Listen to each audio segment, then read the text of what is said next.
Buenos días, amada iglesia, que el Señor le bendiga en esta mañana. Qué gran alegría poder estar aquí frente a ustedes, poder ver sus rostros otra vez, esos hermosos rostros que Dios nos ha dado. Ahora sí puedo saber si realmente se ríen de mis chistes o si solo cierran los ojos, ¿verdad? Detrás de la mascarilla, ¿verdad? Gracias a Dios, ¿verdad? Por el tiempo que nos da en esta mañana de poder cantarle a Él, de poder abrir su palabra, de poder aprender un poco más de ella. Espero que esta semana las lluvias no hayan causado mayor daño en sus casas o en sus carros o qué sé yo, ¿verdad? Realmente es un problema, el problema que causa esto en la ciudad. Hablando de desórdenes, hablando de descontroles, yo creo que no es sorpresa para ninguno de nosotros que el mundo en el que nosotros vivimos, el tiempo en el cual nosotros estamos, abunda, emana de violencia, abunda la corrupción, abunda la muerte, abunda la injusticia, abunda el pecado y las consecuencias del pecado todos los días. Yo creo que para ninguno de nosotros eso es una sorpresa. Hablando sobre la pobreza, hoy en día en el mundo 1.3, casi 1.4 billones de personas viven con menos de 45 lempiras al día. La Coca-Cola de 2 litros creo que cuesta más que eso. Eso es el 10% de la población mundial. Y si nosotros hablamos sobre la población de nuestro país, sobre Honduras, un 96, prácticamente un 97% de los hondureños son pobres o extremadamente pobres. Todo esto como resultado de una corrupción sistemática que ha estado en nuestro país por mucho tiempo. Además de esa corrupción y de la pobreza que la corrupción causa, hoy en día tenemos múltiples enfermedades, tenemos pandemias, tenemos virus de todo tipo. Ya lo del COVID como que está pasando de moda y ahora es, ¿cómo era? La viruela del mono o algo similar. Pero aparte de esas enfermedades que tenemos recientemente, por mucho tiempo hemos tenido todo tipo de enfermedades que han causado millones de muertes todos los años. Pero déjeme contarle sobre el caso de alguien en particular. Déjeme contarle sobre una mujer, una señorita que se llama Yeon-mi Park. Ella nació en aquel país, ustedes tal vez han escuchado este nombre, de Corea del Norte. Es un país que no tiene derechos humanos prácticamente. Es un país que sumerge a su población en una esclavitud física, mental y espiritual. Unos 25 millones de personas viven en este lugar y estas personas son sujetas a torturas todos los días. Pues esta mujer, Yeon-mi Park, escribió un libro, ella es autora de un libro, y en este libro ella describe las torturas a las que ellos son sujetos, ya que ella nació y vivió en este país. En caso de que ellos no obedezcan y no hagan lo que su líder supremo, Kim Jong-un, tal vez han escuchado ese nombre antes, las personas sufren muerte, sufren asesinatos por parte del gobierno, sufren hambre, maltratos y en algunos casos, hermanos, canibalismo. La situación en este país es terrible. Nosotros de repente no nos damos cuenta de los detalles porque ellos están aislados del mundo prácticamente. Entonces nosotros no podemos ver esto. Pero para hacer las cosas peores, en este lugar no conocen ni siquiera, jamás han escuchado el nombre Jesucristo, ya que es ilegal predicar el evangelio en este lugar. Ahora, todas estas situaciones, todas estas injusticias, todos esos problemas que nosotros encontramos en el mundo, genera en el mundo la siguiente pregunta: ¿existe realmente Dios? Y si existe, ¿cómo es posible que Dios va a permitir que haya tanta muerte, que haya tanta injusticia en el mundo? Y sé que tal vez nosotros aquí en nuestro contexto, cristianos, no hijos del Señor, no nos vamos a preguntar, ¿realmente existe Dios? Yo sé que nosotros conocemos que Dios existe, pero es muy posible que alguna vez nosotros nos hayamos preguntado, ¿cómo es posible que Dios permita todas estas barbaridades? ¿Cómo es posible que Dios permita tanta muerte, tanta injusticia que hay en el mundo, tanta corrupción, tanta maldad? Tal vez usted se ha hecho la pregunta: ¿acaso nosotros estamos en las manos de los hombres? ¿Acaso estamos en las manos del gobierno, de las autoridades? ¿Acaso ellos deciden nuestro futuro? Porque al parecer no hay control sobre la maldad. Entonces hoy vamos a estudiar en la Biblia una situación muy similar a esta, todo esto que les estoy contando. En el pasaje de hoy, Dios nos muestra su soberanía, tanto en los momentos buenos como malos de la vida, para que nosotros confiemos que Él permanece fiel. Vamos a estar estudiando el primer capítulo del libro de Ruth, que desde ya le invito a que lo vaya buscando. Y vamos a considerar en todo este capítulo 3 evidencias acerca de la soberanía de Dios. Hoy nos vamos a convencer, hermanos, hoy nos vamos a convencer del control divino en medio del descontrol humano. Entonces le invito a que tenga Ruth capítulo 1 abierto en su Biblia, pero antes de pasar al pasaje le invito a que oremos. Incline su rostro, cierre sus ojos y oremos al Señor. Amado Dios y Padre Celestial, gracias te damos en esta mañana, Señor, por el tiempo que nos das de venir aquí a tu casa, de poder cantarte, de poder abrir tu palabra, Señor, y aprender de ella. Te ruego, Padre Santo, que podamos poner atención a la palabra, que no cerremos, Señor, nuestros corazones o nuestras mentes a lo que tú nos quieres enseñar en este día. Te ruego asimismo, Padre Santo, por todos aquellos que no pudieron acompañarnos en esta mañana. Tú conoces sus motivos, Padre Celestial. En el nombre de Cristo Jesús oramos. Amén. Amén. Vamos a ver entonces, hermanos, cuáles son esas 3 evidencias. Y está en la siguiente diapositiva. Vamos a ver esas 3 cositas en esta mañana. Número 1, Dios nos muestra su soberanía en las dificultades de la vida. Vamos a ver eso del verso 1 al verso 5. Número 2, en la prosperidad de la vida, del verso 6 hasta el 18. Y finalmente Dios muestra su soberanía en nuestro propio testimonio, en la parte final del capítulo, verso 19 al 22. Entonces pasemos a ver esta primera evidencia sobre la soberanía de Dios, que es en las dificultades de la vida. Vamos a leer Ruth capítulo 1, verso 1 hasta el verso 5. Dice la palabra: aconteció, y lo voy a poner ahí por si quiere ver la misma versión que yo tengo. Aconteció que en los días en que gobernaban los jueces, en Israel hubo hambre en el país. Y un hombre de Belén de Judá fue a residir en los campos de Moab con su mujer y sus 2 hijos. Aquel hombre se llamaba Elimelech y su mujer se llamaba Noemí. Los nombres de sus 2 hijos eran Malón y Kelión, efrateos de Belén de Judá. Y llegaron a los campos de Moab y allí se quedaron. Verso 3: y murió Elimelech, marido de Noemí, y quedó ella con sus 2 hijos. Ellos se casaron con mujeres moabitas. El nombre de una era Orfa y el nombre de la otra era Ruth. Y vivieron ahí unos 10 años. Murieron también los 2, Malón y Kelión, y la mujer quedó privada de sus hijos y de su marido. Comienza el capítulo, comienza con el verso 1 y nos dice de entrada: aconteció que en los días en que gobernaban los jueces, que en Israel hubo hambre en el país. Y ya esto a nosotros nos coloca en el contexto del tiempo en el cual vamos a estar hablando. Dice, en los días en los que gobernaban los jueces. Fue un periodo que duró unos 400 años, iniciando con la muerte de Josué. ¿Se acuerda Josué, el sucesor de Moisés? Hasta que nosotros encontramos a Samuel. Pero ¿por qué es importante esto? ¿Por qué es importante este contexto?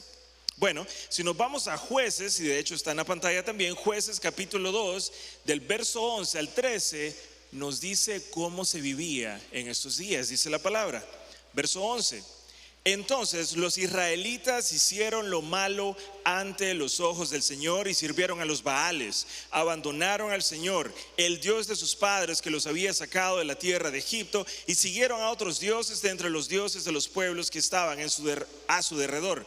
Se postraron ante ellos, es decir, los adoraron, y provocaron la ira del Señor. 13: dejaron al Señor y sirvieron a Baal y a Astarot. Y continúa el verso 14 y 15: la ira del Señor se encendió contra Israel y los entregó en manos de salteadores que los saquearon.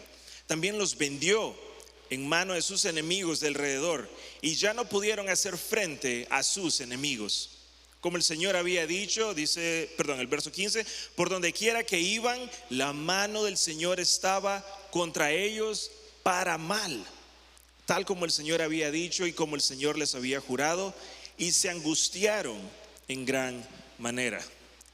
Una prueba difícil. Así que el pueblo de Israel estaba viviendo en este tiempo en el cual los jueces gobernaban la nación y ellos adoraban a otros dioses. Recordemos que algunos años atrás el Señor había sacado a Israel del pueblo de Egipto, los había llevado a la tierra prometida, y ahora ellos dieron la espalda al Señor, por lo cual el Señor fue el que causó toda esta situación. Él es la causa de estos problemas que están sucediendo. Así que miramos que de entrada la situación en Ruth capítulo 1 es difícil. Pero por si fuera poco, miremos el capítulo 21, está al final de Jueces, y miremos el último versículo, antes de iniciar Ruth, versículo 25. Miremos cómo quedó el pueblo en ese momento. Dice, en esos días no había rey en Israel. Cada uno hacía lo que le parecía bien ante sus propios ojos. Y esa es la realidad que se estaba viviendo en ese entonces. Esa es la causa por la cual habían dificultades grandes en ese pueblo. Fue un tiempo de una oscuridad espiritual y política, porque no solamente los líderes eran corruptos, sino que también el pueblo adoraba a otros dioses. Así que miramos que el inicio de Ruth es escabroso, es áspero, es duro, es difícil. Dice que había hambre en el pueblo. Dios había castigado al pueblo, y no solamente a la gente, sino también a la misma tierra, debido a la maldad de sus acciones. Lo irónico es que Belén literalmente significa la casa de pan. Y dice que en Belén, en la casa del pan, no había comida. Dice que había hambre.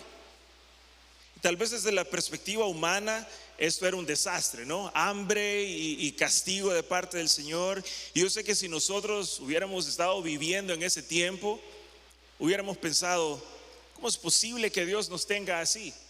A pesar, ¿verdad?, de que había sido por sus propias acciones.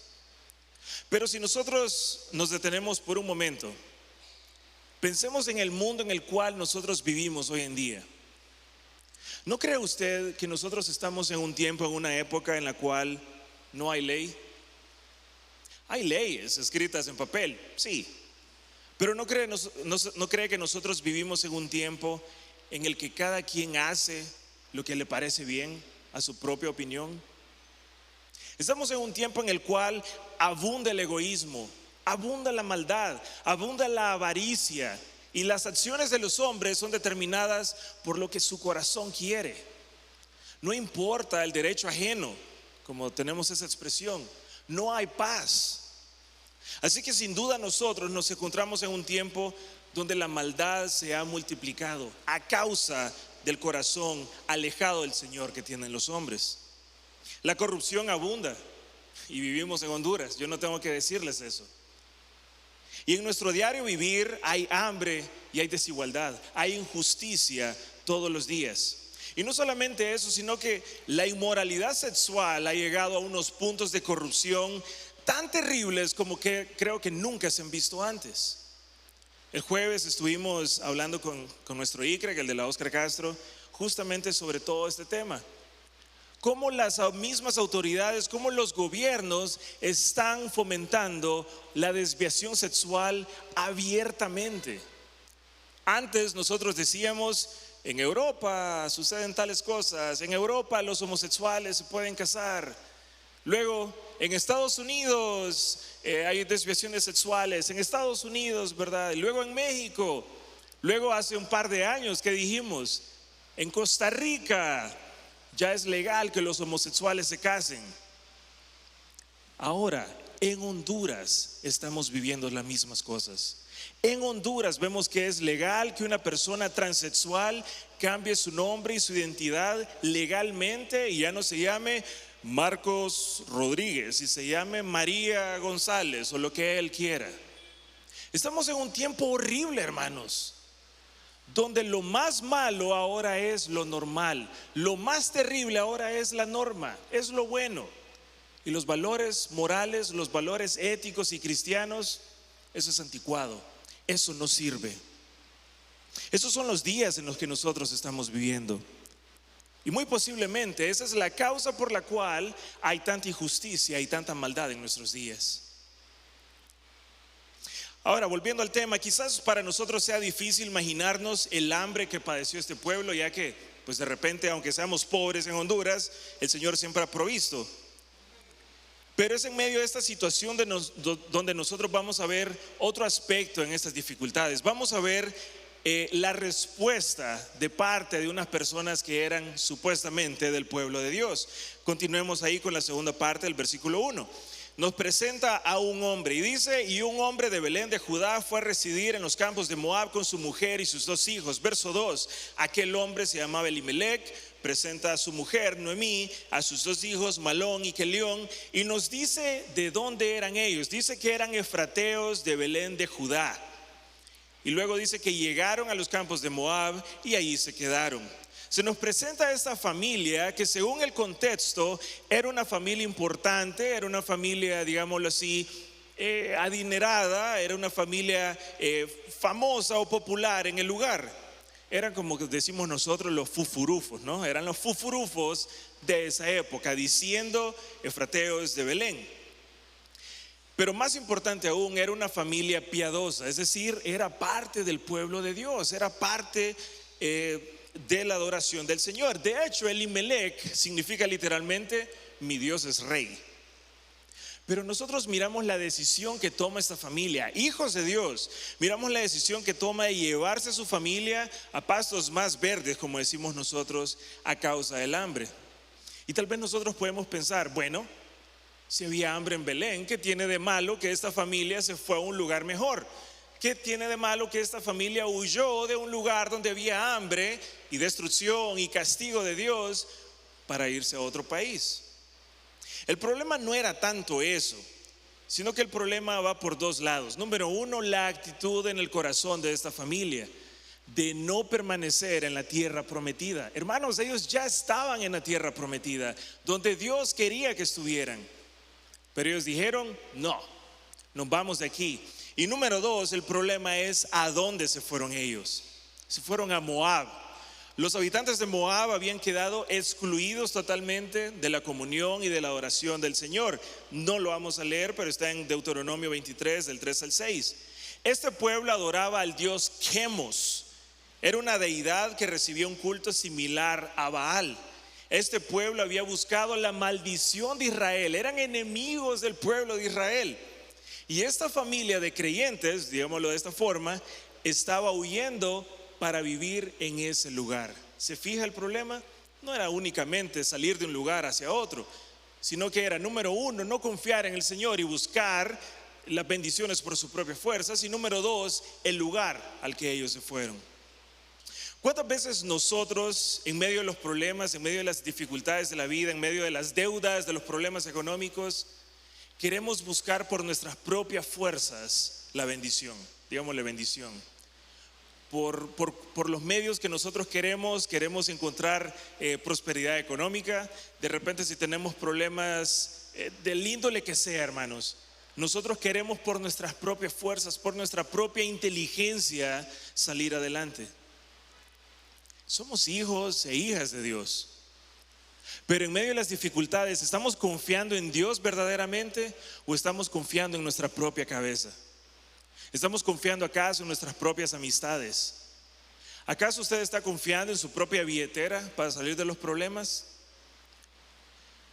Cuando yo era pequeño, cuando yo era joven, hace unos 50 años más o menos, yo criticaba a 2 personas en la Biblia.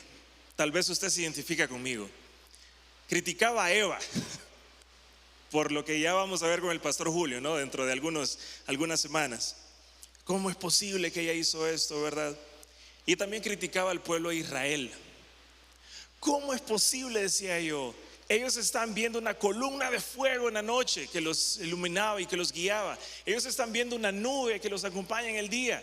Y aún así, el pueblo de Israel se daba la espalda a Dios y decía: ¿cómo es posible, verdad? Estos son unos bárbaros. Muchas veces nosotros actuamos igual. muchas veces nosotros actuamos de la misma forma. Viendo las bendiciones que Dios nos ha dado, si usted se pone a pensar en el camino, desde donde Dios lo ha traído a usted y de todas las cosas que nos ha librado, ¿cómo es posible que hoy en día nosotros muchas veces le demos la espalda al Señor? Así que ya no critiquemos a Eva, ya no critiquemos a Israel, porque nosotros actuamos igual que ellos. Y eso es lo que estaba sucediendo con esta gente. En nuestro país hay pobreza y hay violencia, y tal vez lo que voy a decir ofenda a algunos, espero que no, pero quiero que me entienda. ¿Y cuántos hondureños escapan de nuestro país hacia Estados Unidos, hacia cualquier otro lugar? Muchas veces, hermanos, por medios ilegales, para poder suplir una necesidad. Es un tema difícil, yo sé, yo vivo en este país, yo sé lo duro que es. Pero muchas veces estas personas no confían en Dios. Muchas veces salimos de nuestras fronteras buscando únicamente dinero, pero no buscamos el consejo del Señor antes de actuar. No digo que está mal salir de Honduras, buscar otras oportunidades, pero muchas veces la forma en la que lo hacemos o la actitud en nuestros corazones no es la mejor. El pueblo sufría hambre en Belén, pero Dios ahí los tenía. Y luego continúa el relato en el verso 3 y nos dice que murió Elimelech, marido de Noemí, y se quedó con sus 2 hijos. Ellos se casaron con Orfa uno y el otro con Ruth, y vivieron ahí unos 10 años. Hermanos, este pueblo vivió en un pueblo pagano por 10 años. Y luego dice el versículo 5, y murieron también Malón y Kelión. Continúan las malas noticias. Noemí, que literalmente significa dulce o placentera, lloraba la muerte de su esposo y lloraba la muerte de sus 2 hijos. Salieron buscando un futuro mejor, pero ahora ella estaba llorando la muerte de sus hijos y de su esposo. No se sabe exactamente si en ese entonces era prohibido o no que el pueblo de Israel se casara con moabitas. No estoy seguro, pero posiblemente esta haya sido la causa de la adoración de parte de ellos a dioses ajenos. Ellos se casaron con personas que adoraban a otros dioses. Posiblemente se vieron tentados a hacer lo mismo. En fin, Noemí vivió una gran tristeza y una gran desesperación. Escaparon, murieron esos familiares, y ahora habían quedado Noemí con sus 2 nueras, Orfa y con Ruth. Elimelech y su familia habían huido de Judá para escapar de la muerte, pero los 3 hombres encontraron la muerte de la misma manera. La familia había planeado, residir temporalmente en Moab, pero dice la palabra que estuvieron ahí por un poco más de 10 años. El panorama hasta este momento es sombrío, es triste, es difícil, está lleno de muerte y de desesperanza. Pero hermanos, todo esto no estaba sucediendo solo porque sí, sino que Dios estaba en control de todo lo que pasaba. Número 1, el castigo que había llegado sobre Israel no había sido solo porque sí, sino porque Dios había determinado el castigo. Y la muerte de Elimelech y sus 2 hijos no había sido por el azar, no había sido por suerte, sino que Dios estaba en control de todo esto. Y en nuestro diario vivir así es también, hermanos. A Dios no le sorprende lo que nosotros estamos viviendo. A Dios no le tomó por sorpresa, uy, estos están haciendo tal cosa, estos se están matando. Él conoce lo que sucede con nuestras vidas. Él está en control de lo que sucede en nuestras vidas. No vamos a ver el resto del libro, obviamente, pero si usted lo ha leído antes, va a ver de que Dios terminó proveyendo poderosamente comida y descendencia para esta gente. Aunque a los ojos de Noemí tal vez en ese momento era un momento difícil. Y muchos tal vez tendemos a acusar al Señor de injusto algunas veces. O los que no conocen al Señor, los que no conocen de Cristo, dicen: ¿cómo es posible que ustedes adoran a un Dios que está lleno de amor y les causa esto? ¿Acaso no es injusto? ¿Qué dice Romanos? Romanos 9, 14 y 15 dice lo siguiente: ¿qué diremos entonces? ¿Que hay injusticia en Dios? De ninguna manera. Porque Él dice a Moisés: tendré misericordia del que yo tenga misericordia, y tendré compasión del que yo tenga compasión. Y dice el verso 16, así que no depende del que quiere ni del que corre, sino que depende de Dios que tiene misericordia. Nuestras vidas están en sus manos. Así que a la luz o frente a las dificultades, frente a los problemas, no juzguemos al Señor, no critiquemos al Señor, no acusemos al Señor de injusto y tampoco intentemos buscar solución a los problemas por nuestra propia fuerza, porque esa fue la respuesta negativa de estas personas. Pero bueno, vamos ahora a la segunda evidencia que nos muestra el Señor. Ya miremos que el Señor nos muestra su misericordia, su soberanía, en las dificultades de la vida. Vamos a ver ahora, del verso 6 en adelante, cómo nos muestra Él en la prosperidad de la vida. Entonces, recuperándose del shock que había causado la muerte de su esposo, de sus hijos, las mujeres comienzan a realizar planes para hacerle frente a la vida. Ya estaban únicamente ellas tres. Sus recursos posiblemente eran pocos y sus opciones tal vez eran limitadas. Pero miremos lo que dice el versículo 6 y versículo 7. Entonces se levantó con sus nueras para regresar de la tierra de Moab, porque ella había oído en la tierra de Moab, que el Señor había visitado a su pueblo dándole alimento. Verso 7. Salió pues del lugar donde estaba y sus dos nueras con ella, y se pusieron en camino para volver a la tierra de Judá. Un asunto importante al hablar sobre esta repentina, entre comillas, prosperidad es la causa. No sucedió de nuevo por pura casualidad. Sin los medios de comunicación modernos, sin el internet, sin el Facebook, de alguna manera la noticia llegó a Moab de que Dios estaba bendiciendo nuevamente a Israel, que la situación había mejorado. Entonces Noemí escuchó que Jehová había visitado a su pueblo para darles pan. Posiblemente, no se dice aquí, posiblemente el pueblo de Israel se arrepintió de lo que había hecho, de toda la adoración a los dioses ajenos, como siempre lo hacían, ¿verdad? Se arrepentían y venía el Señor y de nuevo los bendecía, como haya sido. El hecho de que aquí se use la palabra visitado, que el Señor había visitado, en otras partes del Antiguo Testamento, esta palabrita visitado se usa para referirse a la participación de Dios en asuntos humanos. Es decir, que Dios se involucró con estos seres humanos, con este pueblo. Algunas veces Él visitaba para juicio, pero en otras ocasiones Él visitaba para bien, para bendición. En este caso el Señor había visitado a su pueblo para bendecirlos. Y esta es la primera mención directa de Dios en el libro. Esta es la primera vez que se menciona a Dios en el libro de Ruth, y es para expresar su misericordia y su bendición. Y es aquí donde nosotros empezamos a ver un cambio en el trato que Dios le había dado al pueblo.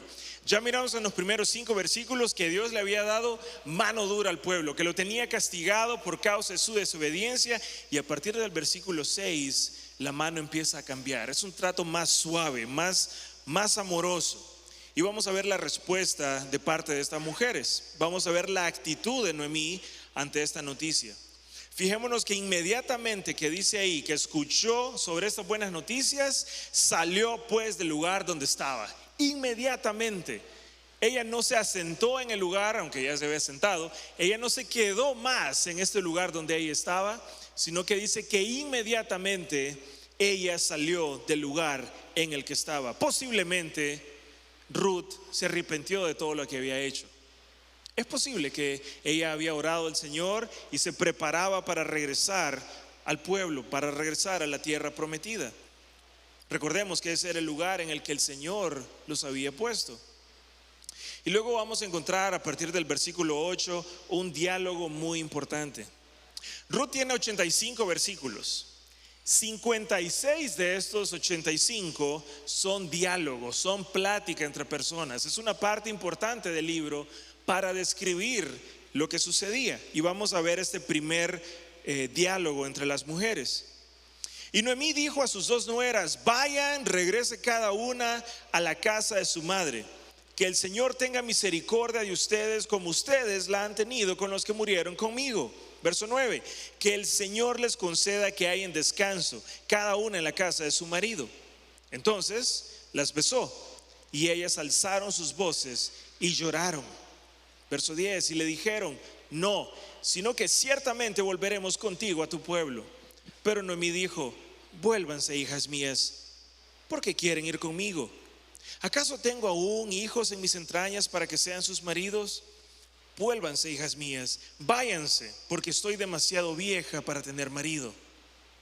Si dijera que tengo esperanza, y si aún tuviera un marido esta noche y también diera a luz hijos, ¿esperarían por eso hasta que fueran mayores? ¿Dejarían ustedes de casarse por eso? Dos preguntas retóricas. No, dijo ella, no, hijas mías, porque eso es más difícil para mí que para ustedes, pues la mano del Señor se ha levantado contra mí. Y ellas alzaron sus voces y lloraron otra vez. Y luego miramos algo bien interesante.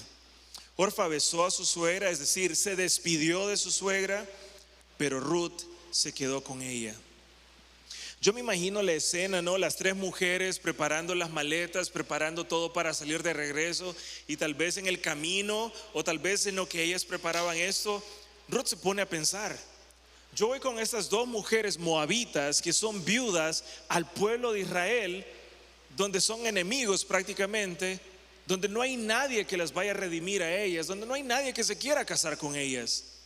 Yo no me las voy a llevar, está diciendo. No les quiero causar un problema más grande a ellas. Muchos, al estudiar este pasaje, tienden a criticar la actitud de Noemí, de decir: ¿cómo es posible, verdad, que después de tantos años se escuchan de buenas noticias y simplemente se va y dice: nos vemos, quédense aquí? La verdad es que Noemí tiene amor profundo por ellas. En el versículo 8 nosotros podemos ver la actitud de misericordia que tiene con ellas. Dice: que el Señor tenga misericordia de ustedes como la ha tenido ustedes con los que murieron y conmigo. Hay un amor, hay una lealtad realmente entre ellas. Así que Noemí lo que está haciendo aquí es pensando lógicamente: estas dos mujeres no van a tener un buen futuro en Israel, y por eso es que ella les está invitando a quedarse, a regresarse. Incluso les dice que encuentren paz en casa de sus maridos, como diciendo: espero que se vuelvan a casar otra vez, que encuentren felicidad nuevamente. Pero imaginémonos lo duro de este momento. Habían vivido por más de 10 años en este punto. Por eso dice en dos ocasiones que las mujeres alzaron su voz y lloraron. Y hasta en 3 ocasiones Noemí le pidió a estas mujeres que se regresaran. Pero luego miramos que Orfa posiblemente consideró todo lo que Noemí le había dicho sobre el matrimonio, etcétera. Dice que se regresó, se despidió, y luego dice que Ruth se quedó con ella. Y es aquí donde nosotros encontramos la respuesta espiritual que debería ser un ejemplo para nosotros. Versículo 16 al versículo 18. Y este es posiblemente el pasaje más famoso de todo el libro de Ruth. Y dice lo siguiente: pero Ruth le respondió: no insistas en que te deje o que deje de seguirte, porque a donde tú vayas yo iré, y donde tú mores moraré. Tu pueblo será mi pueblo y tu Dios mi Dios. Donde tú mueras, allí moriré y allí seré sepultada. Así haga el Señor conmigo, y aún peor, si algo excepto la muerte nos separa. Al ver Noemí que Ruth estaba decidida a ir con ella, no le insistió más.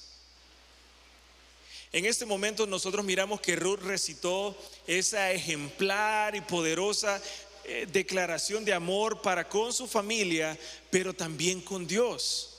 Esa declaración es el texto más conocido del libro, pero tal vez nos quedamos con el amor que le tiene Ruth a Noemí. Pero fijémonos esa frase que dice ahí, que es también con Dios.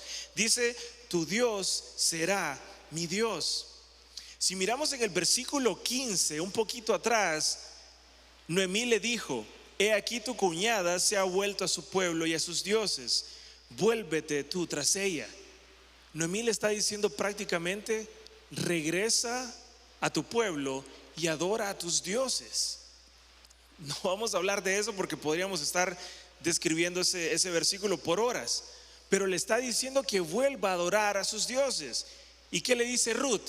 No quiero adorar a mis dioses. ¿Qué le está diciendo? Tu pueblo será mi pueblo. El pueblo de Israel, el pueblo elegido de Dios, será mi pueblo. Y tu Dios, con D mayúscula, ¿no? Y tu Dios, mi Dios.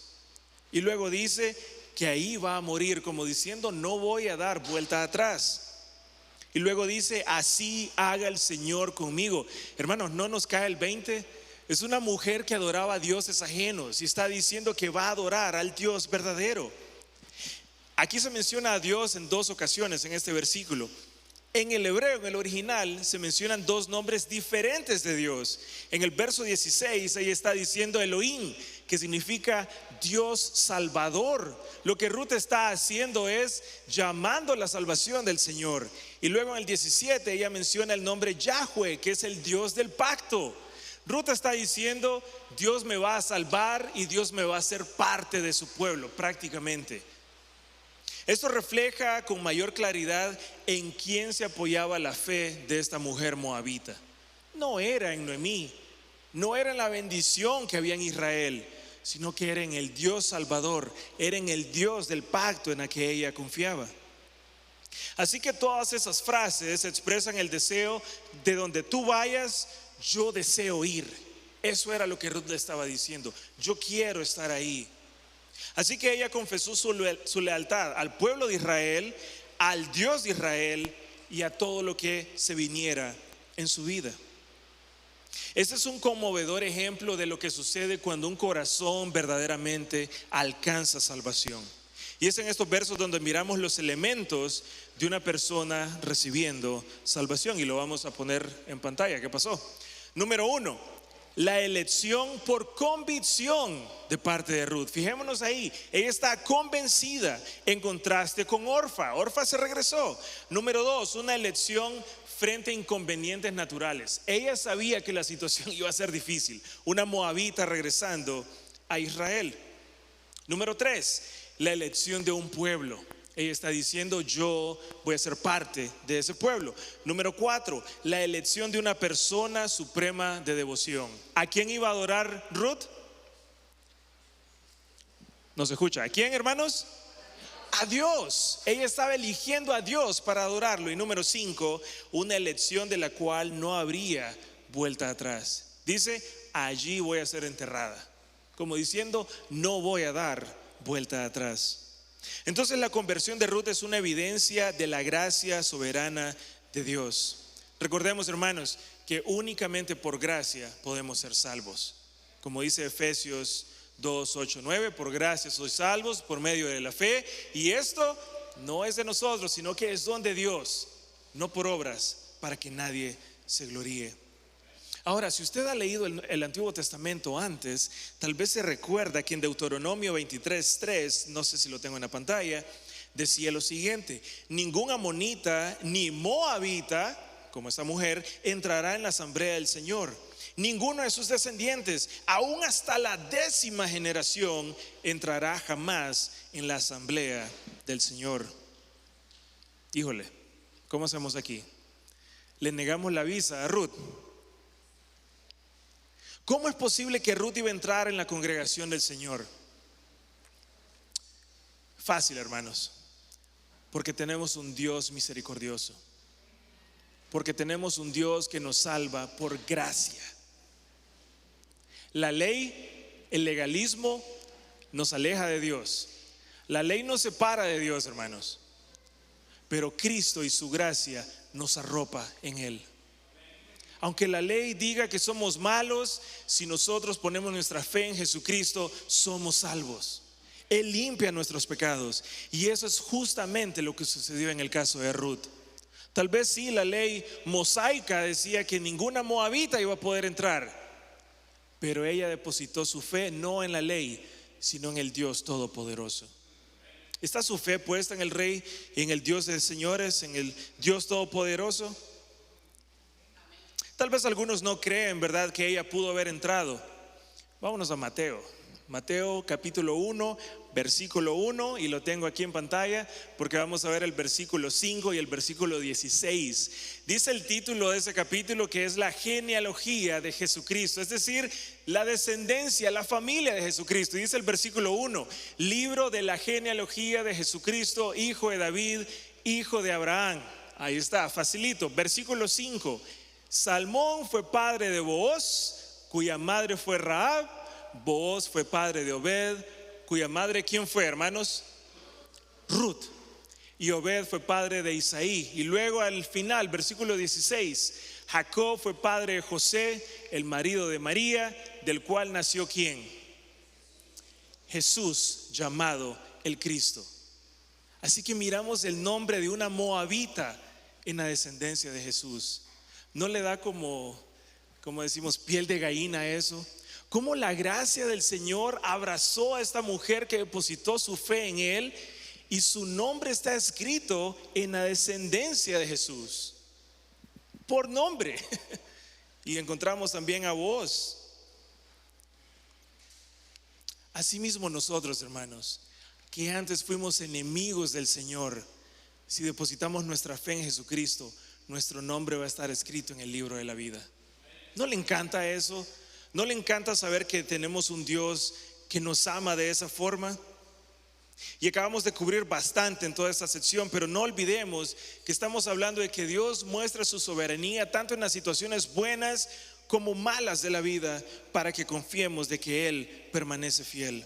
Hermanos, Él es la causa de todo esto. Y miramos la plena confianza, la respuesta correcta de parte de Ruth ante las buenas noticias del Señor. Entonces ya consideramos cómo Dios nos muestra su soberanía en las dificultades de la vida en la primera parte. Acabamos de ver cómo Dios muestra su soberanía en la prosperidad de la vida. La situación había mejorado, pero ahora vamos a ver el tercer punto: cómo Dios muestra su soberanía en nuestro testimonio. Versículo 19 en adelante. Caminaron pues las dos hasta que llegaron a Belén. Imaginémonos este recorrido, ¿no? A pie, largo, cansado. Cuando llegaron a Belén, toda la ciudad se conmovió a causa de ellas. Y las mujeres decían: ¿no es esta Noemí? Ella les dijo: no me llamen Noemí, llámenme Mara, porque el trato del Todopoderoso me ha llenado de amargura. Llena me fui, pero vacía me ha hecho volver el Señor. ¿Por qué me llaman Noemí? Ya que el Señor ha dado testimonio contra mí y el Todopoderoso me ha afligido. Y volvió Noemí y con ella su nuera Ruth la moabita, regresando así de los campos de Moab. Llegaron a Belén al comienzo de la siega de la cebada. Llegando al final de este relato, vamos a ver algunas cosas bien interesantes. Número uno, se nos presenta esa escena, ¿no? A Noemí y a Ruth entrando al pueblo después de saber cuántos días de caminar. No lo dice aquí en el pasaje, pero podemos imaginarnos lo vulnerable que estas mujeres estaban. Teníamos a una viuda anciana que huyó de Israel y a una moabita entrando al pueblo. E inmediatamente las mujeres le salieron al encuentro. ¿Se ha fijado que cuando uno estaba pequeño y hacía alguna travesura, hacía algo malo y uno se escondía? No vaya a ser que mi mami me mire por aquí, entonces me vengo. Y en eso ella estaba ahí, ¿verdad? Con la faja en la mano. Algo similar le pasó a estas mujeres. Entraron así, me imagino yo, con su cabeza agachada, ¿verdad? Con algo de temor. Y de entrada estaban las mujeres viéndolas ahí. Y dijeron: hey, ¿no es esta Noemí? Y tal vez nosotros digamos: ok, ¿qué tiene que ver eso? Recordemos que estamos en un tiempo en el cual, en ese tiempo, no había internet, no había comunicaciones. Estas mujeres se habían ido, Noemí se había ido hacía más de 10 años de ese lugar. ¿Alguna vez usted ha visto a alguien después de la pandemia? Qué gran cambio físico de repente. Imaginémonos después de 10 años. Esta mujer había llorado la muerte de 3 de sus familiares.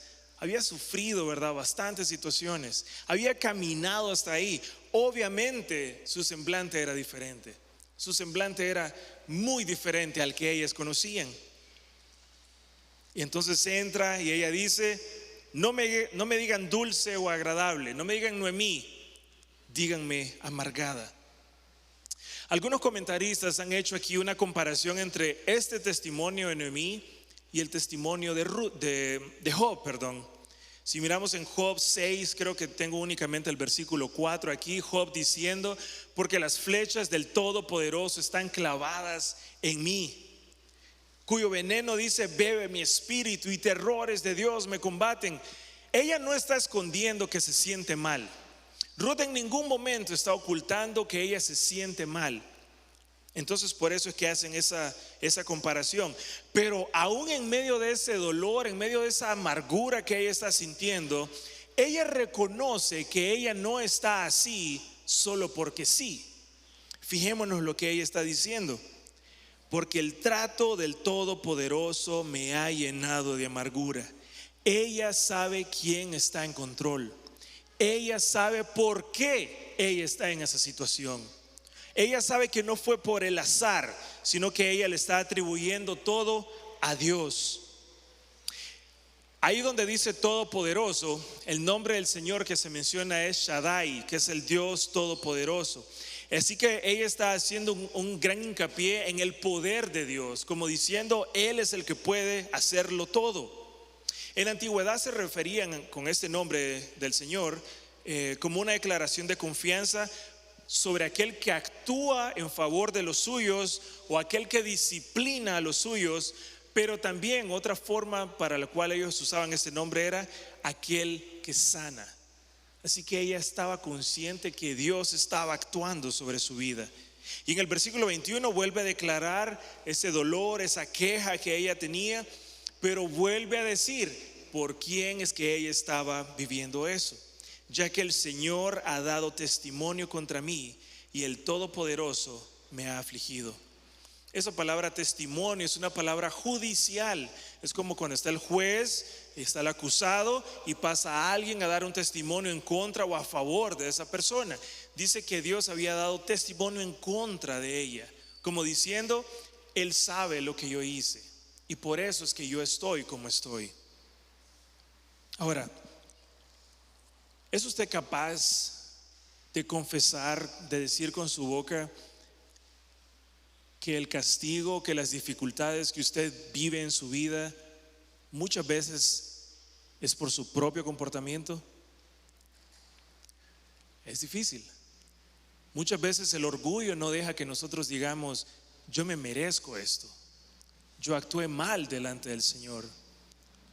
Muchas veces queremos atribuirle el castigo a otras cosas.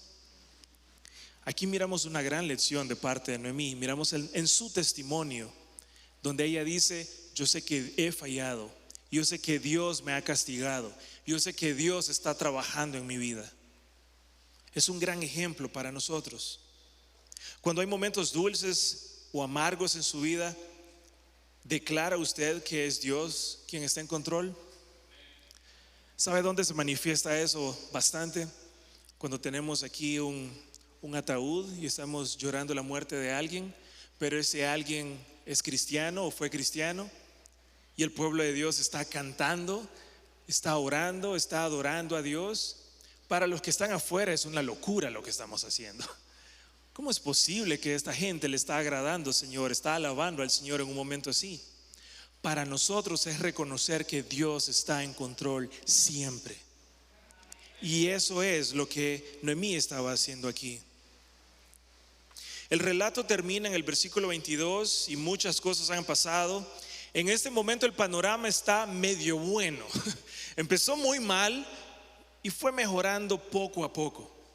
Pero la verdad es que lo que comenzó con aquella frase, en los días de los jueces donde no había rey y donde cada quien hacía lo que quería, se iba a transformar en Dios dándole comida a su pueblo, en Dios dando un rey cuando proveyó al rey David. Pero finalmente se trata sobre el Rey de Reyes y el Señor de Señores, el Señor Jesucristo.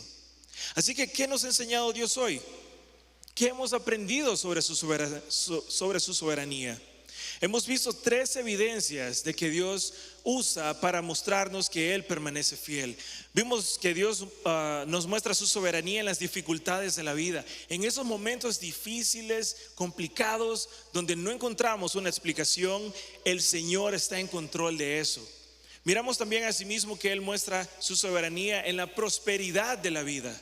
En aquellos momentos de abundancia, de paz, de bienestar, en esos momentos reconocer nosotros que Dios es el causante de todo esto. Dios es la causa.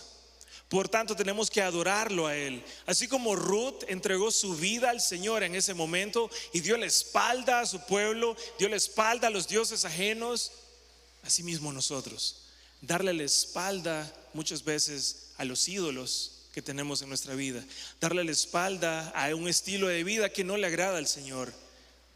En muchas ocasiones darle la espalda a nuestra propia familia para seguir al Señor. Y finalmente vimos que su soberanía también se muestra en nuestro testimonio. Hermanos, que nuestra lengua confiese que Dios está en control, aún en medio de las dificultades, en medio de las situaciones complicadas de la vida, por más golpeados que estemos de la vida, si nuestro rostro está desfigurado de tanto que hemos llorado, de tanto que hemos sufrido, que nuestra lengua no deje de confesar que Dios está en control. ¿Recuerda a la joven coreana que le mencioné al inicio? Ella logró escapar de su país. En el libro ella describe todo lo que pasó, todo lo que sufrió.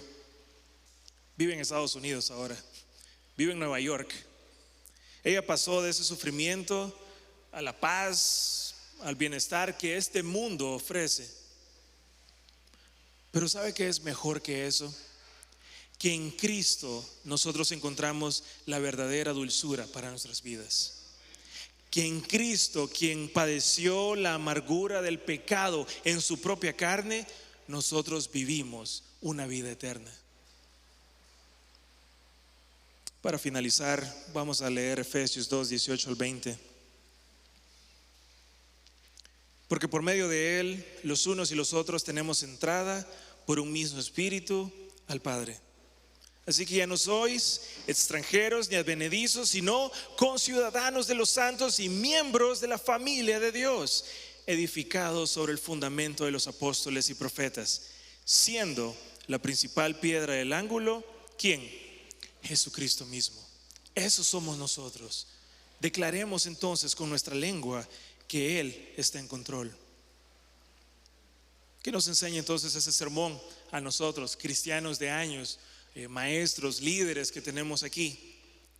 Hermanos, tenemos que aprender a ver las situaciones de la vida como lo que son, un producto de la voluntad de Dios. Obviamente esto es más fácil de decir que de hacer, yo sé que sí, pero debemos recordar y debemos ser capaces de entender que tanto en las altas colinas de bendición en nuestra vida como en los más áridos desiertos que pasemos, la mano del Señor está con nosotros. Oremos. Amado Dios y Padre Celestial, glorificado y alabado sea tu nombre.